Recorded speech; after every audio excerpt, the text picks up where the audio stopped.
I am speaking here on behalf of the people of Norfolk and Tidewater, Virginia, whose water supply is threatened by the ACP. How many people here know that fact? On Tuesday, October 24th, 2017, Norfolk City Council received a bid from the Atlantic Coast Pipeline for permanent easements on land that it owns in Suffolk. Dominion wants this proposed frack gas pipeline to cross existing easements now owned by the city of Norfolk that were, of course, originally stolen from Native Americans.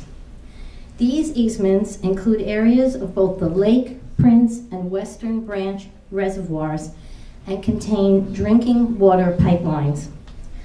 By their own admission, Norfolk's utility department has only been able to assess the potential environmental risks to these important reservoirs using data provided directly by Dominion and problematic data provided by FERC. They simply do not have the staff and budget to do more research. As a resident of Norfolk and as a mother, I am not satisfied with this means of assessment. Also, by their own admission, the City of Norfolk and other regulators agree that boring pipelines under our priceless reservoirs cannot be assessed as completely safe, only as quote-unquote low risk. But why is there any level of risk acceptable to our priceless water supply? These easements go through marshy finger areas of our reservoirs. If, God forbid, an accident occurred at any point during their operation, what would the cost of the cleanup be? Would the $5 million liability insurance required in the deal be nearly even enough in the event of an accident? Is there any acceptable level of risk for releasing frack gas and its associated hydrocarbon liquid into our drinking water and marshes? What is the true worth of our water? Why are we even taking these risks to our drinking water supply with this unneeded and unwanted pipeline? The argument that more frack gas is needed in our region is a specious one. Most of the gas that would be produced with this pipeline will go out of state, most likely overseas.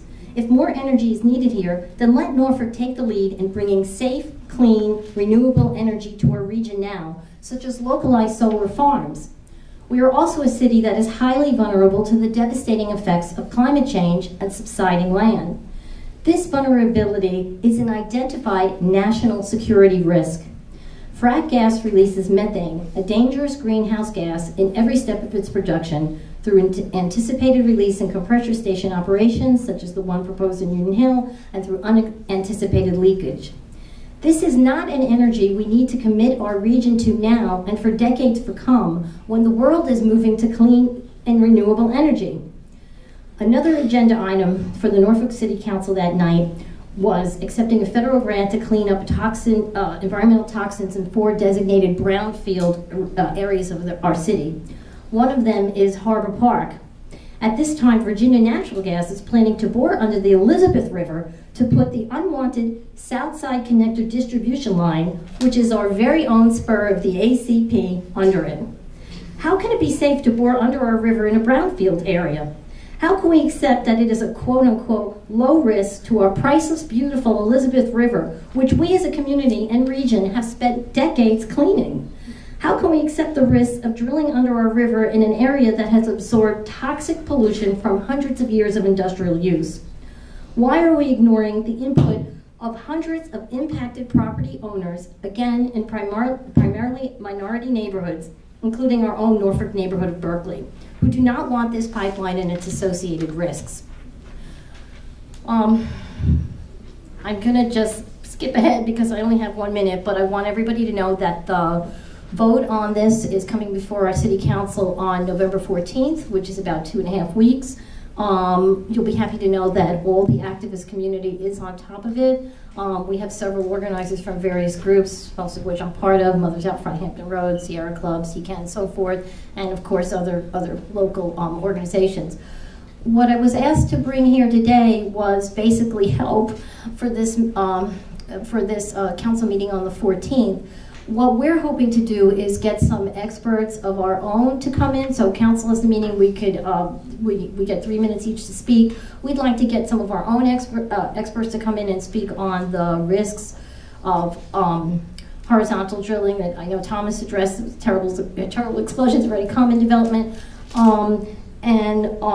Also, I think it would be really important to bring an understanding to our council about other risks, such as the egregious environmental racism proposed at Union Hill, because I just think that our community, including our leadership, don't know it. They don't understand the issues. They don't know it. So anyway, that was the other thing I wanted to say here today, make this plea, and also say I want to personally thank everyone, especially our judges, for being here. This is how I know we're going to get it, because of all of us, and also because of her, Lady Virtus, on our flag and on our seal since the inception of our Commonwealth. And her power, ladies and gentlemen, is right makes might. And that's what we all have. Thank you.